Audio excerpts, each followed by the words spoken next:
today we're interviewing the star of the Prometheus Project, Tiffany Shepis. Hi, Tiffany. Hey, what's going on? Oh, not much.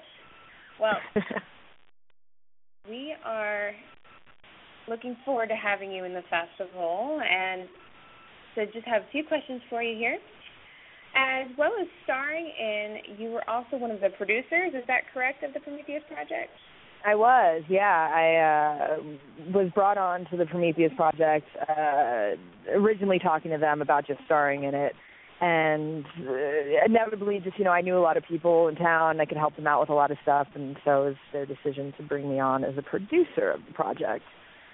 So I did. I came on, and I think we put together a pretty cool indie piece that's very different than certainly a lot of the stuff that I've done in the past, which is usually very, run, scream, die, get naked, kind of crazy slasher flicks that the fans love, but it's definitely different. Well, did you find it stressful fulfilling both roles?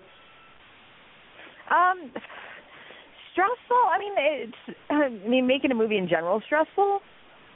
So I don't think it added any more stress. If anything, I think it kind of relieved a lot of stuff because, typically I get brought on to projects and I'm just an actor in it and you really don't have any say of what goes on.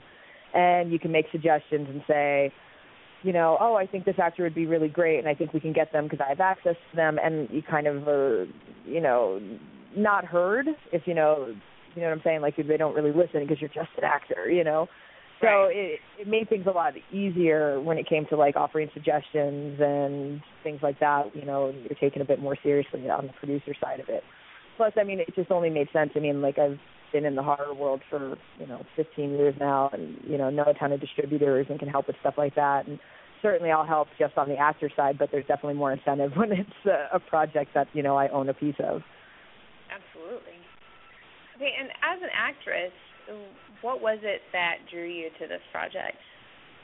Oh, it's just so different. And the characters, they're smart characters. They're not your typical horror fare, like I was saying, where, usually it's just a bunch of dumb teenagers getting drunk and, you know why they're dying. These are smart young adults, and it was something completely different, something I hadn't done before. So right off the bat, when I read it, I was like, wow, I love the script, and I totally want to play this character. And I was a little conflicted because I really was drawn initially more to Victoria's character, or the character of Victoria, played by Patty, because, she's bitchy and crazy, and, I don't want to give away the movie, but turns out to be really screwed up. And that's the type of stuff that I, usually play. And so that's why I was like, well, you know what, maybe I should kind of reach outside the box and go for something that's not as typical for me. And I don't know. People say I pulled it off. We'll see. I really liked your character, so I think you pulled it off. Thank you. Thank you. And what was the most difficult part of filming the Prometheus Project as an actress? We had a lot of, it was an ensemble piece, so, you have a lot of actors in every particular scene. And sorry, I have a crazy 5-year-old roaming around here.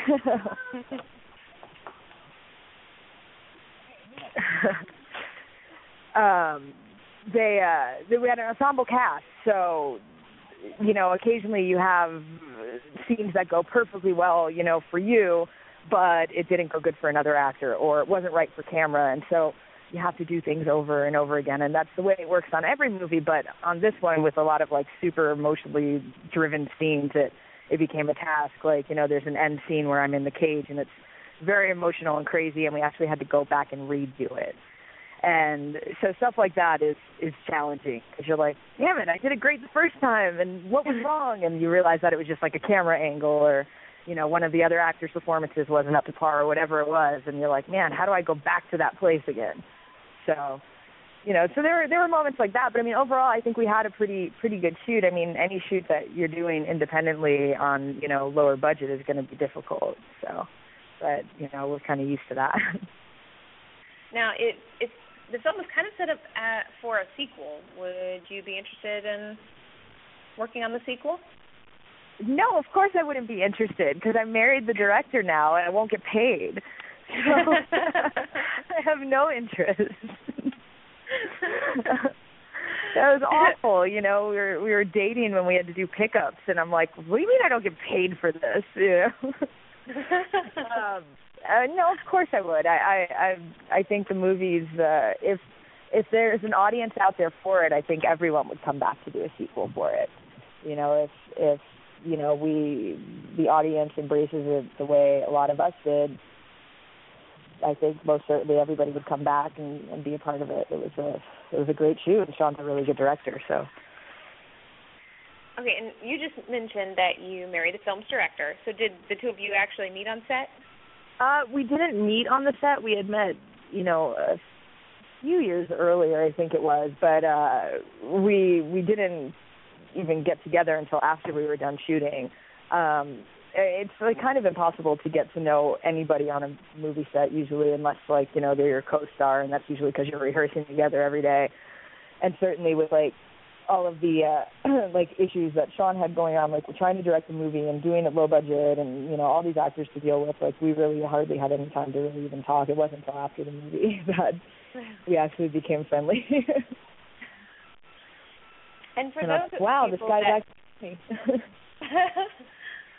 and for those that aren't as familiar with your career, what drew you to filmmaking in the first place?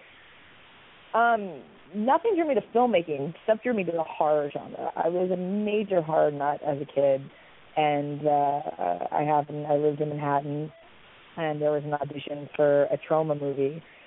With people that aren't familiar with trauma, it was kind of, you know, the East Coast Roger Corman, and I cut school and I went to the audition and I got the part, and it was a tiny part in a movie called Romeo and Juliet, and the horror fans are really loyal, and if they like you, they'll bring you back. And I think the fans not necessarily liked me because of my acting or anything like that. It was more, a lot of it was that they knew I was a fan too. So it was like, oh, wow, you know, she's one of us.